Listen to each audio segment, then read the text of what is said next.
Hello and welcome to Rando Rob. Each week on Rando Rob, I'll be showing and discussing one item from my large collection of collections. New shows appear every Monday, and throughout the week, I'll be adding older episodes of Rando Rob that were previously only available to my Patreon subscribers. You can watch episodes of Rando Rob on YouTube at youtube.com/Rob O'Hara. Just look for the Rando Rob playlist. Audio versions of the show are available on my website at podcast.robohara.com or through iTunes. Just search for Rando Rob. Thanks for watching or listening, and I hope you enjoy this vintage episode of Rando Rob. Hey everybody, welcome to another episode of Rando Rob. I mentioned on last week's episode that I was having trouble getting the videos done on Sunday, so I was going to move them to Monday. Well, obviously today is Tuesday. So Monday didn't go any better than Sunday has been going, but Monday is going to work out. Just didn't work out this week. And part of the reason it didn't work out is because of my Amigathon stream. If you saw that, now of course the Amigathon stream was on Saturday night, so you might be saying, why did that affect Monday morning? But it affected me because and looking at the picture, and it's certainly hard to tell.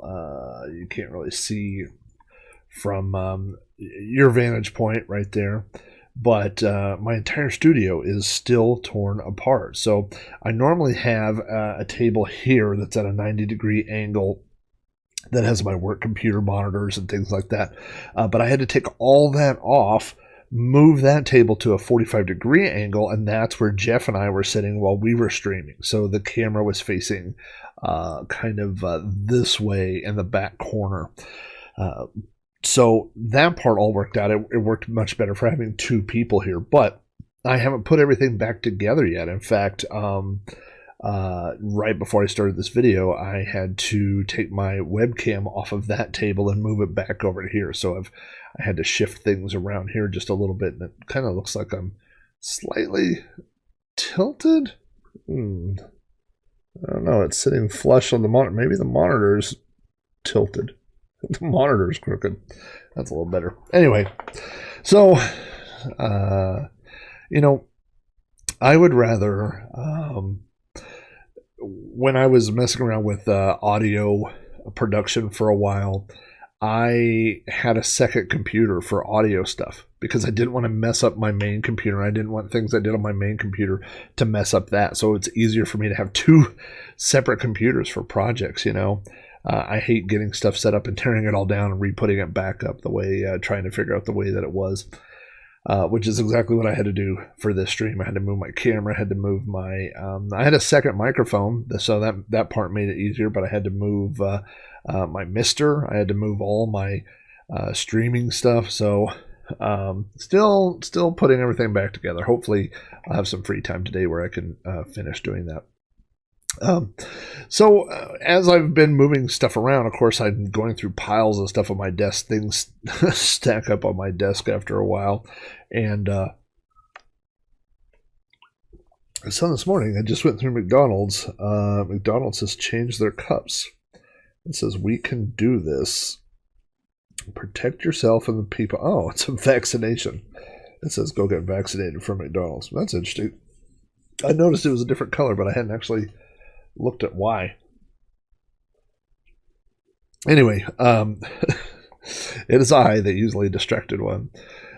So as I was uncovering things here on my desk, I ran across a deck of cards. Now, if you listened to the recent episode of You Don't Know Flack when I talked about board games, one of the games I talked about was Shadow Lord, and Shadow Lord was a game that I had as a kid. Actually, Jeff had it, and I played it at Jeff's house, and I wanted it. So the short version of the story is I went to one of those. This was a discount place for TG&Y, which I guess TG&Y is gone, but TG&Y was big around here. We always joked that it stood for Toys, Games, and Yo-Yos. But when people would return things because they were broken or open box or whatever, there was an outlet place where all of it went, and the outlet place was right in my town as well. And I think there was only one of those that I remember. But It was right where my parents had their computer store, and so I would go over there sometimes in seventh and eighth grade, and buy things. And so they had a copy of Shadow Lord, so I bought the copy of Shadow Lord, and it didn't have all the pieces; it wasn't complete. And so I told my mom, and she said, "Well, I'll go back with you." And we went back to exchange it. And there was one other one on the shelf, and it looked like it had been opened, so I didn't know if it was complete either. There were a lot of little pieces to Shadow Lord. Didn't mute the phone. And anyway, and there were all these cards that went with it as well. And so, and so with the lady at the counter, when I say lady, I'm guessing she was probably 16 or 17, which would have made her, 3 or 4 years older than me at the time. But also at that age where she did not care about losing this job.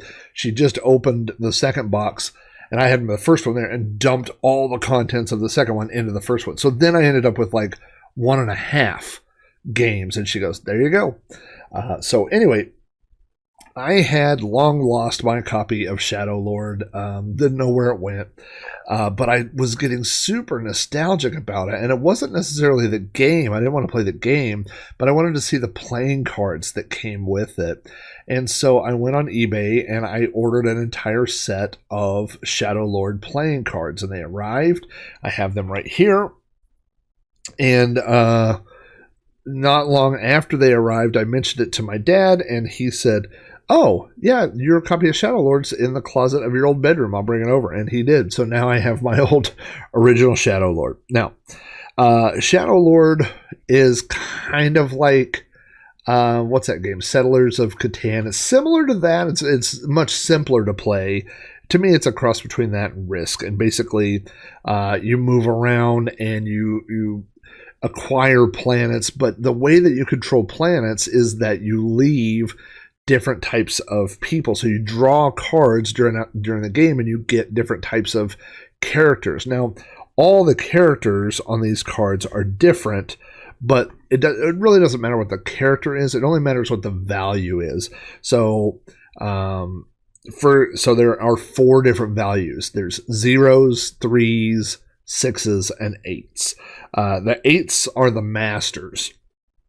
And so you can be one of 4 people, and so everybody you pick a master. So this is Air Master. This is the Water Master. This is Fire Master.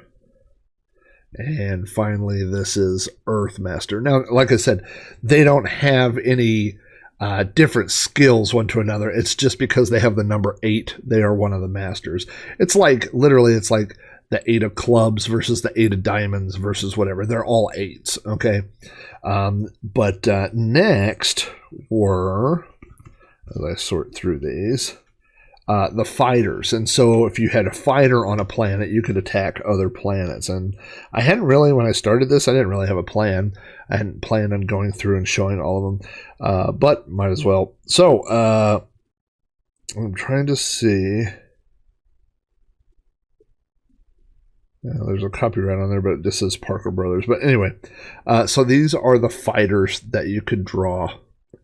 There is Vigo the lizard.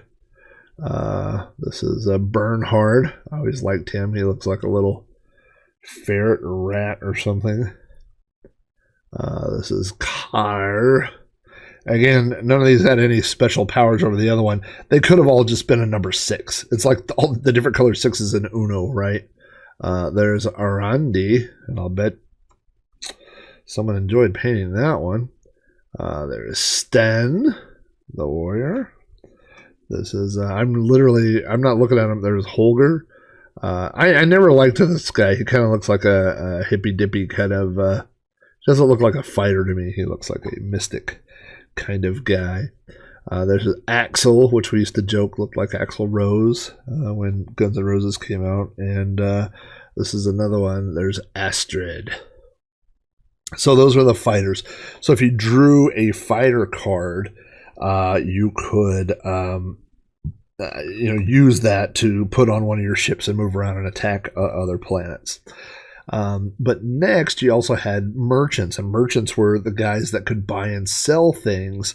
And I think these might have also been the manufacturers, so maybe these were like builder kind of guys. It's been a long time since I saw. I'm going to put this first one at the end because he's my favorite. So here we have Folk.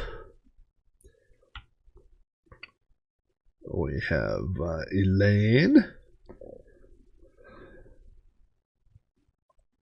I don't know if he's Arnie. Arnie kind of looks like a thief kind of guy. I like him. Selwyn. Vang. He was very cool. I like that dude. I like that sickle that he's got there. Brandon. It's kind of just a regular name. He looks like a pirate kind of dude or an explorer or something. Faye. Looks like a little fairy princess. And then my favorite guy, Svein. Isn't he cool? I like that guy. Again, these cards would have all been shuffled up, and so you would just draw one, and then based on what you drew, you had to apply your cards to different places. And finally, you had diplomats. And so if you put a diplomat, which is a 0, on one of your planets, they could not be attacked by someone else. So it was like a kind of a safeguard. So here are all the 0s. There's Age.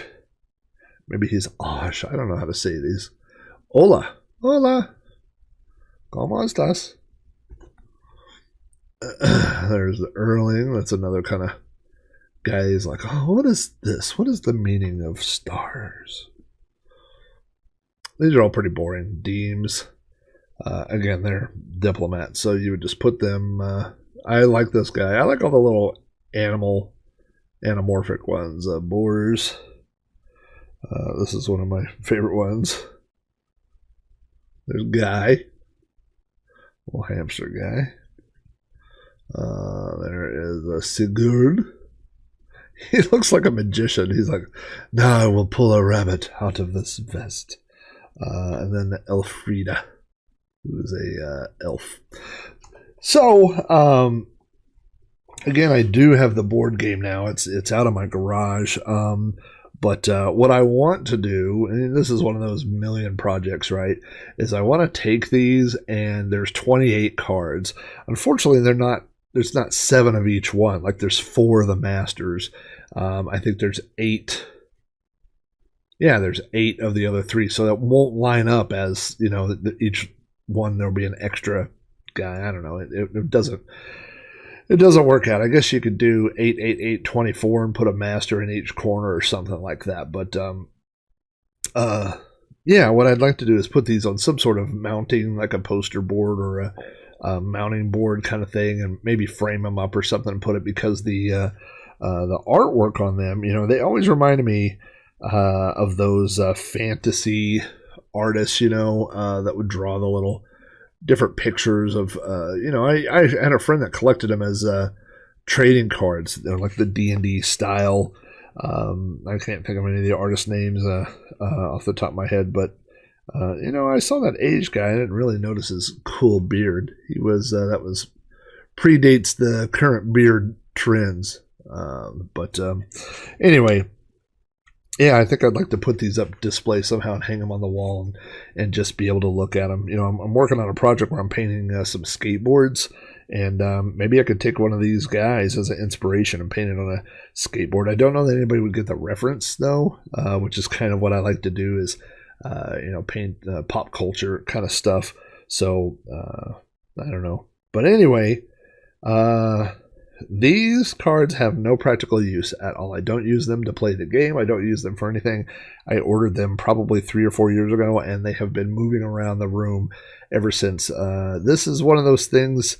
I try to find homes for my things, whether it's a shelf, whether it's an area, whether it's a something, if it's useful, whether it's a drawer. But these really don't have a home. That's the problem with them.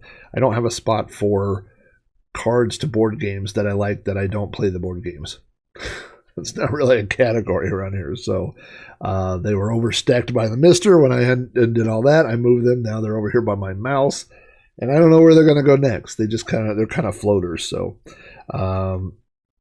I guess I didn't really show this, although it's not that exciting. But the logo to the game, which you can also see on the board, the top of the box over there, which I got from Board Game Geek. If you're ever looking for information or pictures on old board games, go to Board Game Geek, and they have just about every board game you could ever think of, including information about Shadow Lord, which is where I got that picture. But anyway, these are the Shadow Lord cards, and I love them.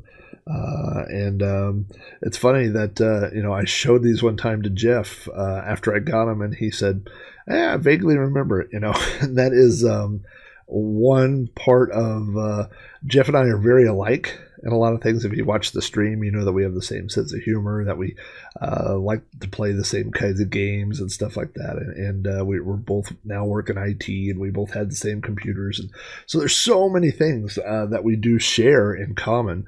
But one thing that we really don't share is a nostalgia for retro things. And so, when I look at these, I think of sitting at Jeff's parents' dinner table and playing this game and hoping that I would get Vigo the lizard or Boars or the little hamster guy, and playing that game and moving that. And when I showed these cards to Jeff, he said, "I vaguely look familiar." He does not remember the game. He doesn't, even though I remember playing his game. But and so that's one thing.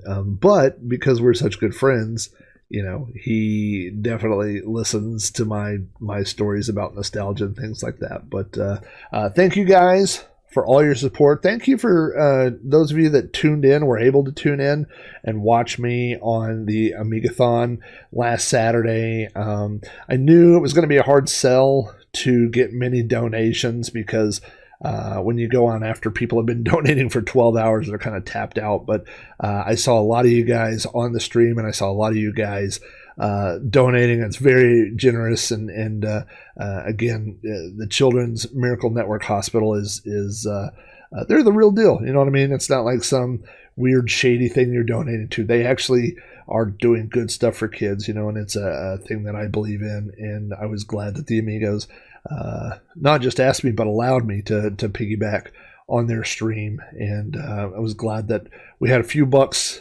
come in, a little over 500, I think, during my 2-hour stream. So $500, man, that's, put a kid up for a few nights, or whatever, and buy their family meals or whatever, whatever they have the needs for, or whatever. It goes towards that. So that's nothing to sneeze at. So thank you guys again for, like I said, not just the donations, but just for coming out and the support.